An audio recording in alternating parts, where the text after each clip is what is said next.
Welcome to Nothing Without Us, stories and discussions about meaningful inclusion.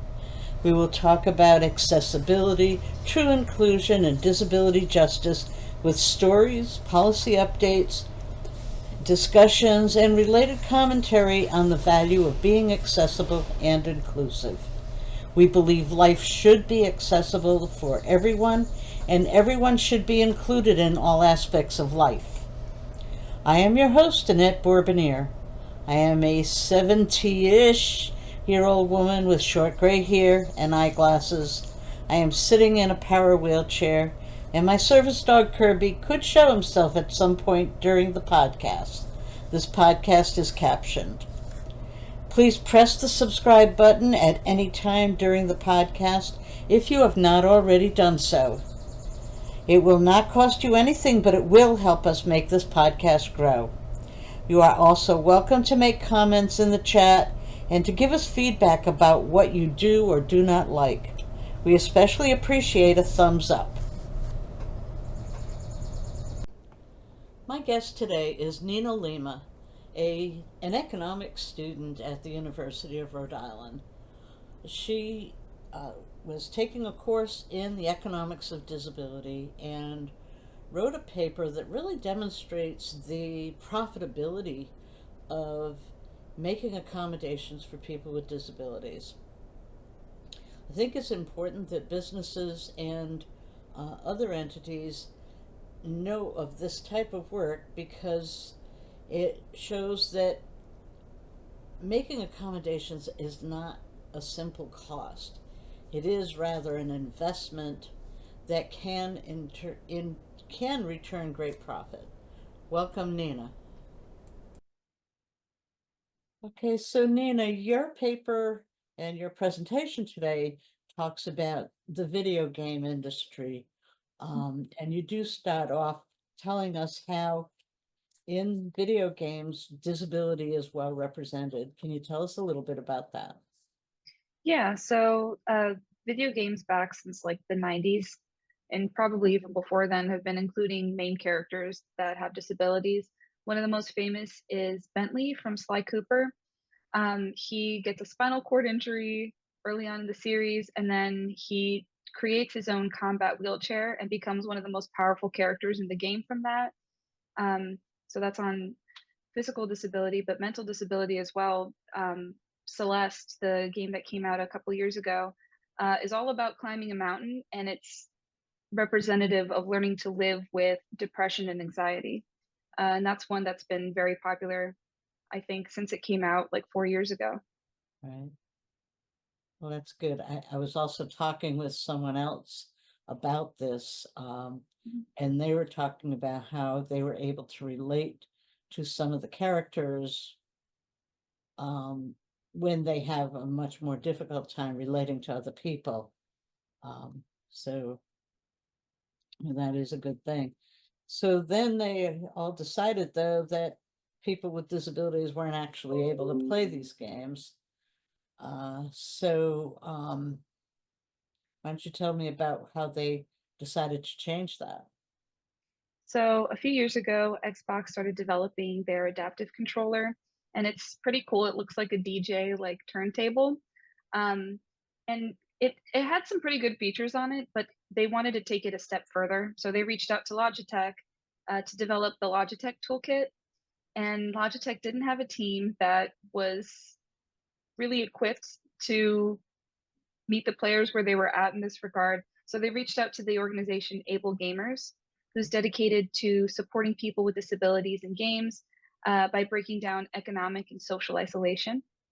And together they developed the Logitech Toolkit, which has pressure sensitive buttons in a bunch of different sizes, Velcro straps so you can put a button anywhere you want to in front of you, around you, on your own body, and really durable buttons. So, like, pressure is not the problem, you know? Um, and part of their commitment, like Xbox and Logitech's commitment to making this accessible for everyone, is by keeping the price at the same that they would be charging for any other customized controller. So it's $200. Each part of it, like just the Xbox accessible controller is $100, as is the Logitech controller. If you were to get an Elite Xbox controller today, it would cost you $150. So just getting one of those parts is cheaper actually than getting an Elite controller right now. Right. Well, that's an interesting concept, because most of the time in disability world, if they adapt something, they make it cost a lot more, Yes. because they have a specialized, almost captive audience. So that alone was a really good thing.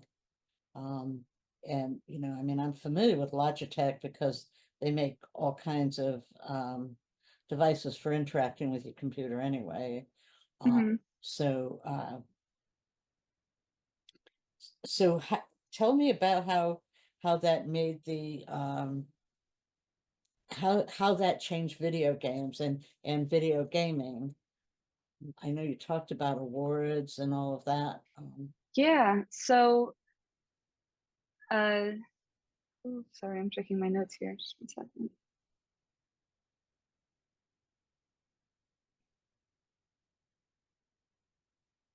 So there are 3.2 billion gamers out there, and an estimated 22% of them are disabled.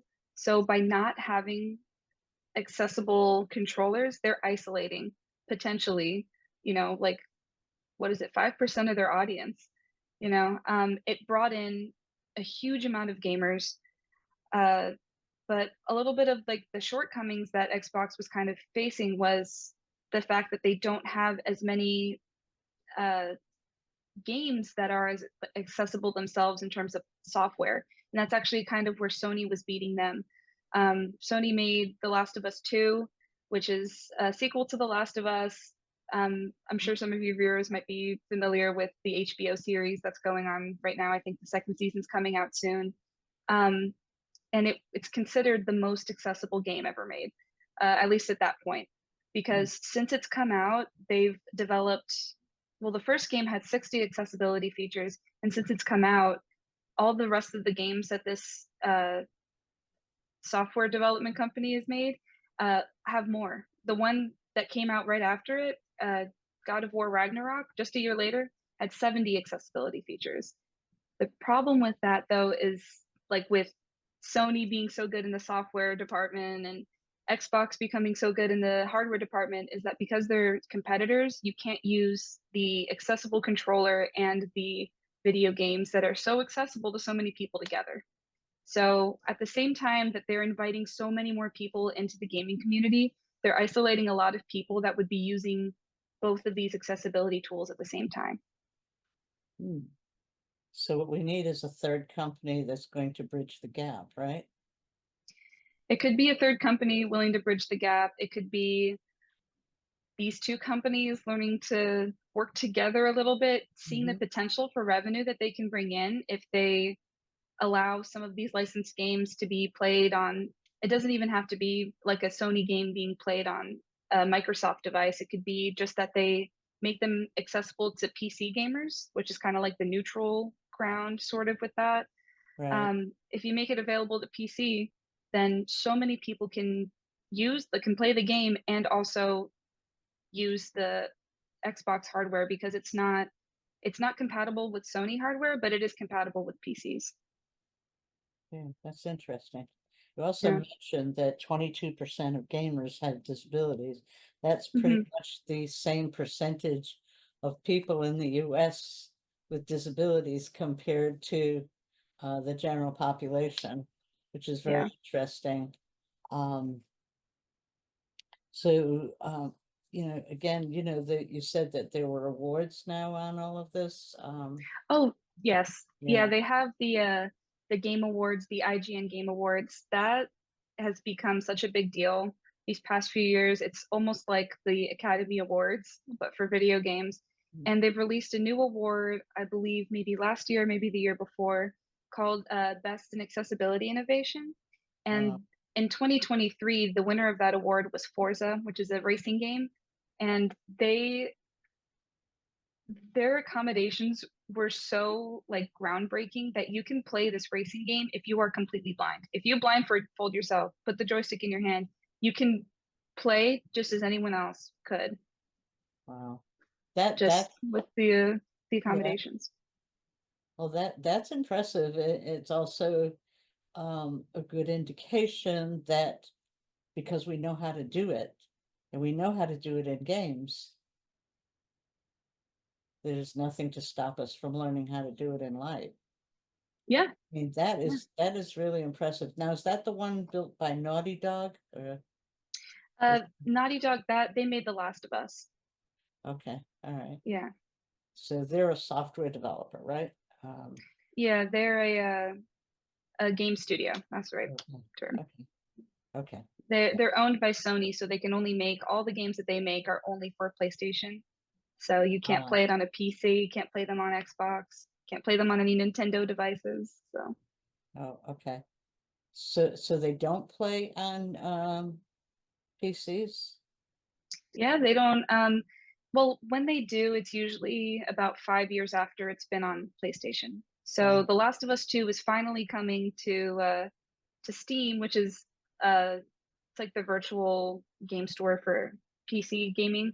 Um, in March, I think, and it's been out since 2020 or 2021. It's been a minute. yeah, So, okay.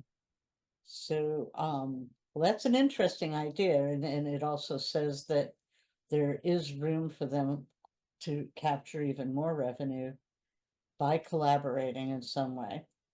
yeah, absolutely. It would mean that people don't have to buy the newest PlayStation or the newest Xbox or whatever in order to play the games that they want. So, Right, I mean, right now, if you don't have a PlayStation, the price for playing The Last of Us 2 is pretty much a PlayStation. It's like I think they're running $700 now, and then the price of the video game, which I mean, as far as The Last of Us goes, it's not too bad because part of The Last of Us 2's commitment to accessibility, in the same way that Xbox and Logitech made that commitment, is that the game is $39 and 39 or 99 cents, which for a AAA game coming out in the past couple years is like super cheap, super cheap. They're running a lot of games coming out nowadays are $70.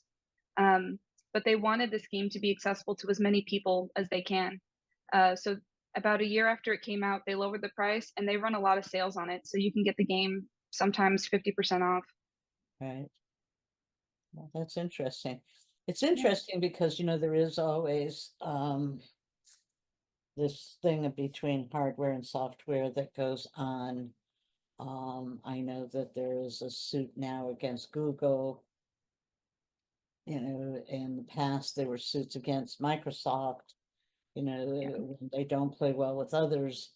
Um, so I expect that maybe there will be some interaction there where they'll start playing well with each other and compete on the ingenuity um, rather than the exclusivity.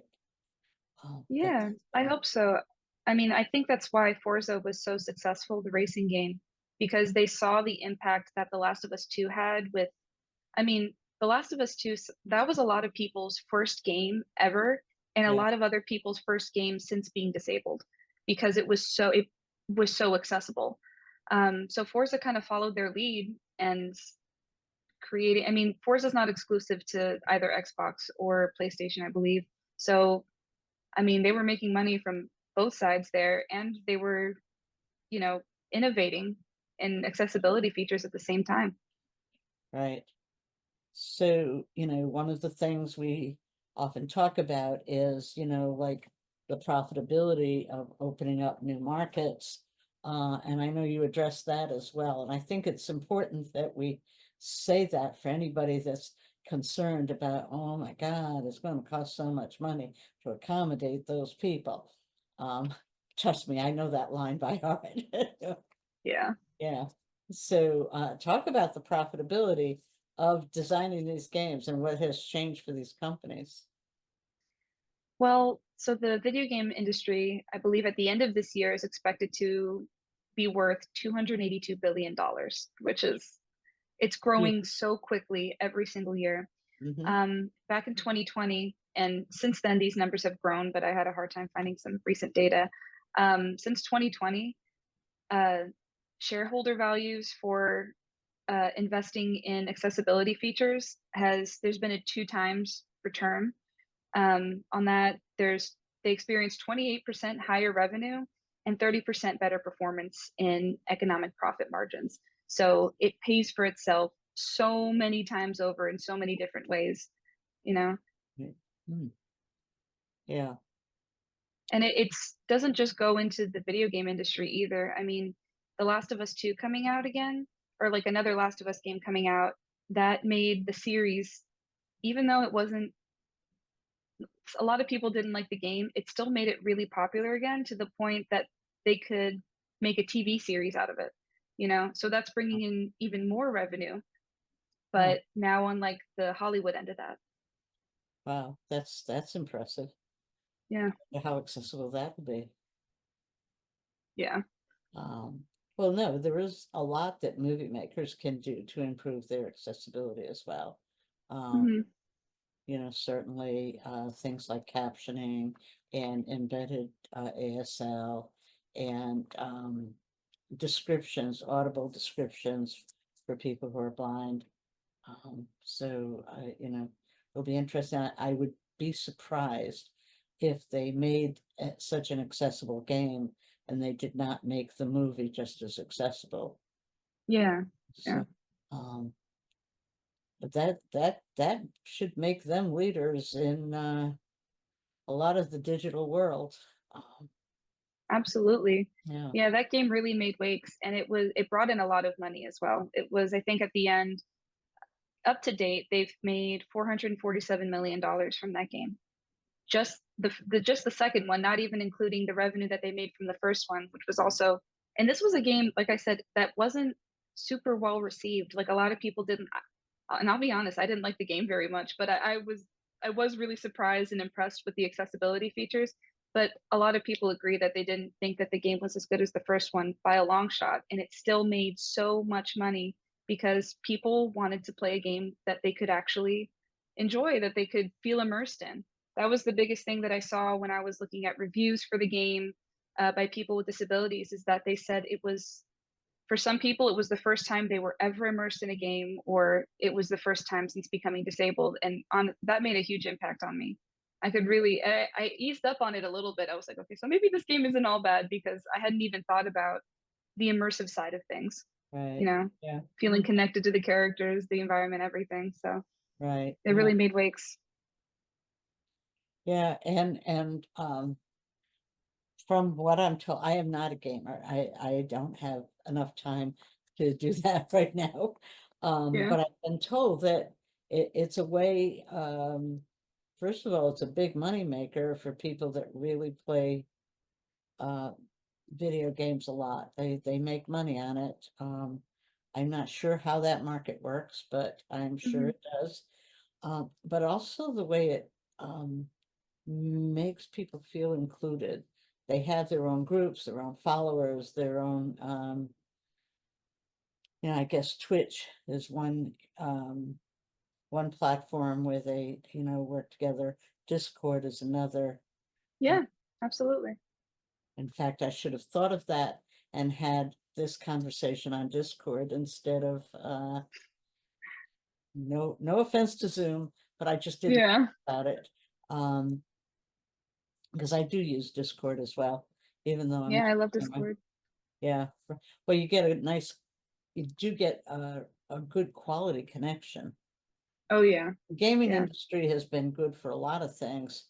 I am more likely to look at a computer that is, for gamers than for other things because it will have more power, more, it'll have faster connections, etc. Yeah. Yeah. And and Discord. So gaming is really good for the economy. Gaming is good for all of society. So Yeah. the fact that then making it more accessible in ways that people never thought of before, and including the gamers with disabilities in the development of that, which is the other part that I found so very interesting. Um, And Mhm. I guess that's also not just here, but also in the UK where they're doing that a lot, right? Yeah, absolutely. Yeah. So and the profitability is like off the charts. Yeah, I absolutely think it's a win-win, you know? Yeah, Like these people who want to make money in the gaming industry, they make their money and then at the same time, they build communities. Like I truly believe that video games make communities. Like whether the game is online that you can play like log in and play with your friends, or if it's offline you play by yourself, or if it's single or you can sit next to someone on like single player, you can sit next to someone on the couch playing next to you. Like I mm, really think that every single video game builds communities, and it would be such a loss if we were isolating so much of the population from that, especially when it has such a huge potential for connecting people with disabilities to the rest of the world. You know, right. my grandma, she's the one of the biggest gamers I know. She loves video games. She's actually the person who got me into video games when I was so little. She used to bring Right. over like her NES and we'd play like Luigi's Mansion and Legend of Zelda Ocarina of Time. And you know, she's getting to the point now that she doesn't leave our house so much and you know, she's a little bit of a homebody in general. And one of the ways that she connects to my siblings, to me, my cousins, is through video games. And it's not even like Animal Crossing or cozy games or anything like that. She plays like the heavy duty stuff. Like she plays one that the whole game is just shooting aliens. It's called Destiny, and it's an MMO RPG, which is like a massive multiplayer online game. And she Right. meets tons of people and she plays games with them and everything. And it's a way that she connects to a community when it's hard for her. Like mobility is tough, you know. And I'm so thankful that Destiny has accessibility controls and everything because then I can actually a few weeks or not a few weeks ago over the summer I helped her kind of with those accessibility tools because she was telling me, "Oh, it's too dark, it's hard to jump in the game, I can't see where the enemies are," and we were able to customize it so perfectly for her so she could keep playing the game because for a while she kind of stopped because she Right. couldn't really participate, you know. Right. Well, that's a really good story, and that's a good, it's a good segue into how meaningful it is to other people as well.